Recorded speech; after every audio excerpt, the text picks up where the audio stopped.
الحمدللہ رب العالمین والصلاة والسلام علی نبینا محمد وعلی آلہ وصحبہ اجمعین۔ جھوٹی گواہی دینا اتنا بڑا جرم ہے کہ جناب ابو بکرہ کہتے ہیں اس حدیث کے مطابق جسے امام بخاری اپنی صحیح میں لے کر آئے ہیں کہ نبی علیہ الصلوۃ والسلام نے صحابہ کرام سے کہا الا انبئکم باکبر الکبائر، کیا میں تمہیں ان گناہوں کے بارے میں نہ بتاؤں جو کبیرہ ہیں بلکہ کبیرہ گناہوں میں سے بھی بڑے بڑے ہیں۔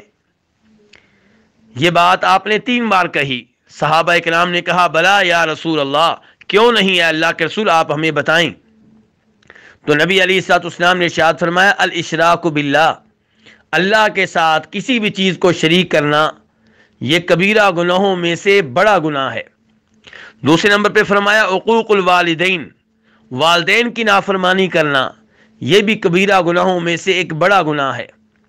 اور تیسرے نمبر پہ بتانے کے لیے آپ سیدھے بیٹھ گئے، یعنی کہ پہلے ٹیک لگائے ہوئے تھے، اور تیسرا گناہ اتنا سنگین ہے کہ وہ بتانے کے لیے آپ سیدھے ہو کر بیٹھے، اور آپ نے کہا الا وقول الزور، لوگوں میری بات دھیان سے سن لو، توجہ سے سن لو، جھوٹی گواہی دینا یہ بھی کبیرہ گناہوں میں سے ایک بڑا گناہ ہے۔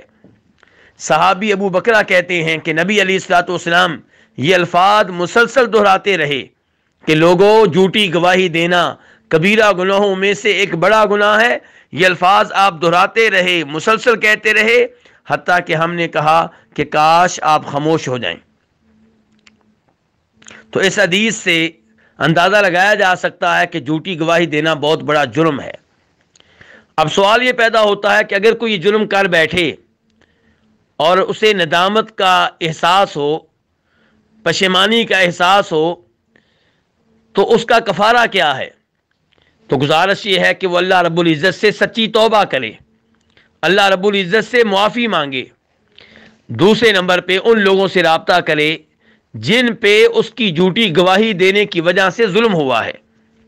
اگر ظلم کا تعلق عزت سے ہے، جھوٹی گواہی دینے کی وجہ سے کسی کی عزت خراب ہوئی، کسی کی عزت میں کمی آئی، کسی کو ذلت و رسوائی کا سامنا کرنا پڑا، تو اس سے معافی مانگے، اس کو راضی کرے، اس سے معذرت کرے۔ اور اگر جھوٹی گواہی دینے کی وجہ سے کسی کا مال اس سے لے لیا گیا تو جتنا مال اس سے لیا گیا ہے اتنا مال اسے ادا کرے یا اس سے معافی لے۔ اور اگر جھوٹی گواہی دینے کی وجہ سے کسی آدمی کو قتل کر دیا گیا، مثال کے طور پہ گواہی یہ دی گئی کہ اس نے فلاں آدمی کو قتل کیا تھا، تو جج نے فیصلہ سنا دیا کہ چونکہ یہ قاتل ہے اس لیے اس کو پھانسی دی جائے، اس لیے اس کو قتل کیا جائے، اور وہ ناجائز قتل ہوا، جھوٹی گواہی دینے کی وجہ سے قتل ہوا۔ تو اب یہ شخص جس نے جھوٹی گواہی دی تھی اسے چاہیے کہ اس مقتول کے وارثوں سے رابطہ قائم کرے، ان سے معذرت کرے اور ان سے معافی لے۔ اگر وہ معاف کرنے کے لیے تیار نہ ہو تو ان سے کہے کہ میری جان حاضر ہے، آپ مجھ سے بدلہ لے سکتے ہیں، میری وجہ سے وہ قتل ہوا ہے، آپ مجھے قتل کر سکتے ہیں اور مجھے عدالت میں لے جا سکتے ہیں، اور میں مانوں گا کہ میں نے جھوٹی گواہی دی تھی، اور اگر عدالت مجھے میرے بارے میں فیصلہ دیتی ہے کہ مجھے قتل کیا جائے تو میں یہ فیصلہ قبول کرنے کے لیے بالکل تیار ہوں۔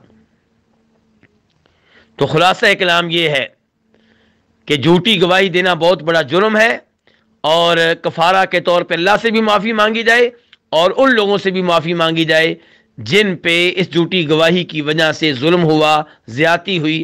اللہ رب العزت سے دعا ہے کہ اللہ رب العزت ہمیں تمام گناہوں سے محفوظ رکھے۔ وآخر دعوانا الحمدللہ رب العالمین۔